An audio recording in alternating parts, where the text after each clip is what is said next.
भेंडी आलूर मसला भजा जदि गोटे थर घरे बनई नेबे बिना तरकारी मध्य भात खाई नेबे आपणाको गरम भात सहित पूरी परोटा रुटी सहित मध्य खाई परिबे। देखिया पई जेन डेलीशियस देखाउची खाइबा पई मध्य बहुत स्वादिष्ट लागिथाए। नमस्कार, प्रतिदिन रोषेई को आपण मानकु अनेक अनेक स्वागत।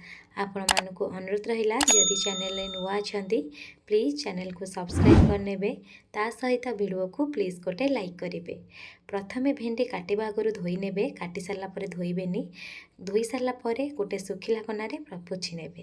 तापर मुझे भेंडी को ना टिके बड़ बड़ साइज रे काटिबी। तार आग पट और पछ पट काटी नेबे। काटी नहीं सारा पर एमती मुझे बड़ बड़ पीस रखी। आपण आपणक मनपसंद हिसाब से काटी पारिबे, किंतु बड़ पीस रहिले सुंदर देखा जाइए। एठी मु सब भेंडी को काटी नहीं गोटे साइड रे रखी नेबी। गोटे कड़ई बसई, कड़ई रे गोटे चामच तेल देइछि। तेल जेतेबेले गरम हो काटिकी रखिथिबा भेंडी को दबा। भेंडी को दे सारा पर मीडियम फ्लेम रे गोटे मिनिट भेंडी को प्रथमे भाजी नबा।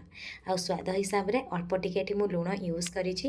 गोटे कथा ध्यान देबे, भेंडी को लाइट ब्राउन कलर करी जमा भी भाजीबेनी। अल्प टिके लुण देकी प्रथमे टिके भाजी नेबे।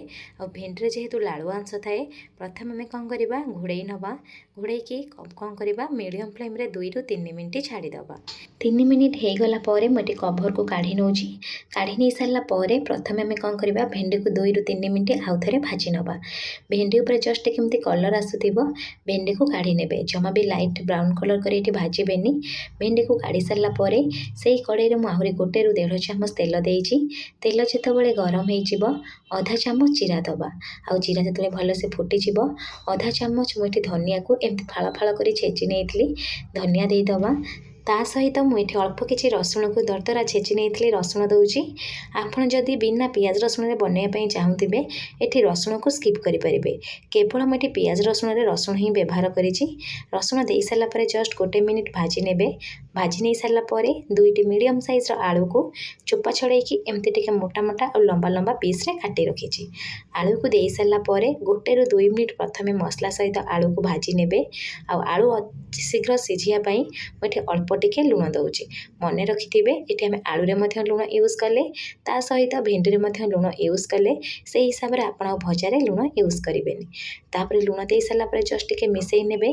लो टू मीडियम फ्लेम रे 4 ରୁ 5 मिनिट छाड़ी देइथिली, कारण आलू टिके मोटा अछि, सिझियापाई अधिका समय लागिब। 5 मिनिट पर मुझे कभर को काढ़ी नहीं। आपण मैंने देखिपे आलू मध्य प्राय सिझीगला।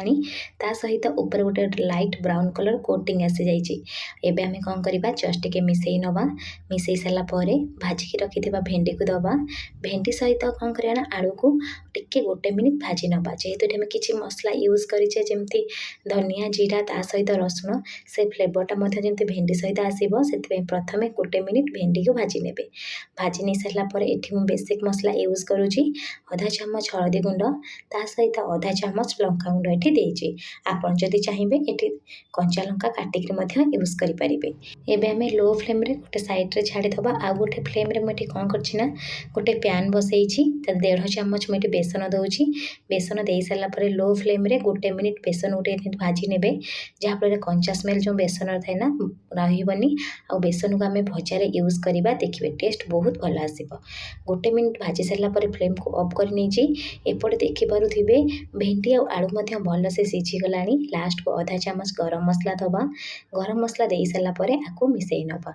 आ फ्लेम को लो रखिबे। लो फ्लेम रे जो बेसन को हमें भाजिकी रखिथिले ना से बेसन को देबे। बेसन को दे सारा पर 1 ରୁ 2 मिनिट एमती कौन करिवे ना बेसन आलू और भेंडी को भल से मिसेइबे जेमती बेसन गोटा रहिबनी।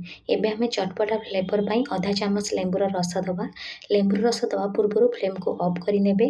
लेंबू रस दे सारा पर आपको आप कौन करें ना भल से टिके मिसेई नेबे। एबे हमर भेंडी आलू मसला भजा पूरा पूरी बनी गलानी।